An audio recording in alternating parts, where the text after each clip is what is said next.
इस बीच एक और बड़ी खबर है और खबर जुड़ी हुई है यूपी कैबिनेट से जुड़ी हुई। यूपी से इस वक्त की ये बड़ी खबर है, सियासी खबर है। यूपी में जल्द ही कैबिनेट का विस्तार हो सकता है, सोर्सेज के हवाले से खबर है।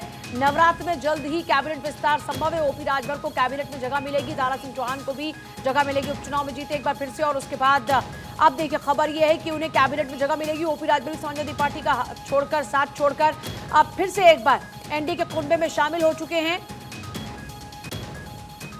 और अब इसलिए जानकारी यह है सोर्सेज के हवाले से कि दोनों को ही जगह मिल सकती है। कैबिनेट विस्तार जब होगा नवरात्र में माना जा रहा है, क्योंकि नवरात्र को शुभ माना जाता है और आमतौर पे आपने देखा कि जब भी कैबिनेट विस्तार होते हैं ऐसे कोई शुभ मुहूर्त में होते हैं। तो इस बार अब क्योंकि आने वाले दिनों में अब नवरात्र हैं, उससे पहले श्राद्ध है, श्राद्ध के बाद नवरात्र आने पर जानकारी यह है कि कैबिनेट का विस्तार हो सकता है। और जिन दो मंत्रियों का जिक्र किया जा रहा था, उन दो मंत्रियों में नाम ओपी राजभर और दारा सिंह चौहान का संभव है।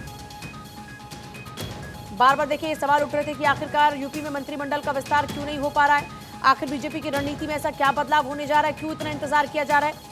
उत्तर प्रदेश महिला आयोग, गौ सेवा आयोग, SC/ST आयोग, पिछड़ा वर्ग आयोग समेत दर्जन भर सदस्यों और अध्यक्षों की नियुक्तियां भी होनी है। अब बीजेपी के जो कार्यकर्ता हैं वो भी लगातार इंतजार कर रहे हैं। इस बीच एक बड़ी जानकारी ये भी है कि आखिर वो दो मंत्री कौन से होंगे, वो दो चेहरे कौन से हो सकते हैं, आखिर पेच क्यों फंसा हुआ है।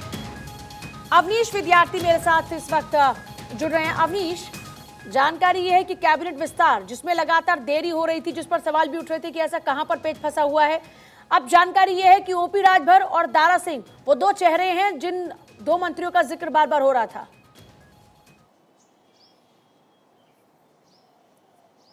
देखिए, इस बात को लेकर के एक बार फिर से अटकलें शुरू हो गई। हालांकि घोसी के उपचुनाव से पहले और उपचुनाव के बाद भी इस बात की अटकलें सामने आई थी कि उत्तर प्रदेश में मंत्रिमंडल विस्तार हो सकता है। अभी 2 दिन पहले यूपी बीजेपी की कोर ग्रुप की बैठक हुई थी और उसमें भी ये मुद्दा आया था।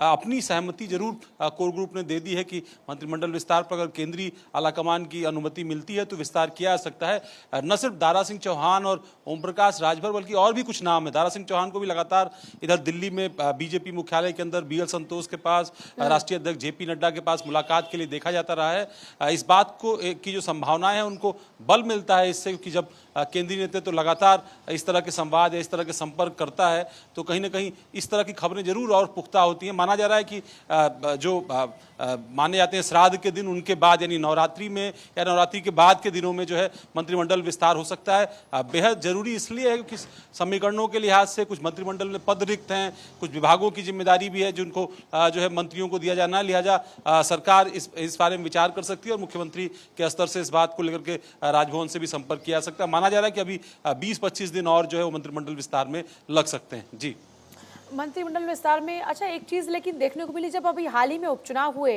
तो उसमें देखा गया कि ओपी राजभर का बहुत ज्यादा उनकी मौजूदगी का फायदा नहीं मिला बीजेपी को। ऐसे में क्या ये मानकर चलें कि फिर भी उनको खुश रखा जाएगा? नहीं, देखिए, सवाल इस बात का नहीं है कि ओम प्रकाश राजभर के होने से फायदा क्या हुआ। सवाल इस बात का सियासत में कई बार होता है कि किसके साथ नहीं होने से नुकसान क्या हो रहा है दूसरे के साथ जाने के बजाय। हाँ। तो ओम प्रकाश राजभर बीजेपी के साथ कितने मुनाफे का सौदा साबित होंगे, बीजेपी शायद इसका आकलन उतने बेहतर तरीके से नहीं कर सकती। शुक्रिया आपका फिलहाल पूरी जानकारी के लिए।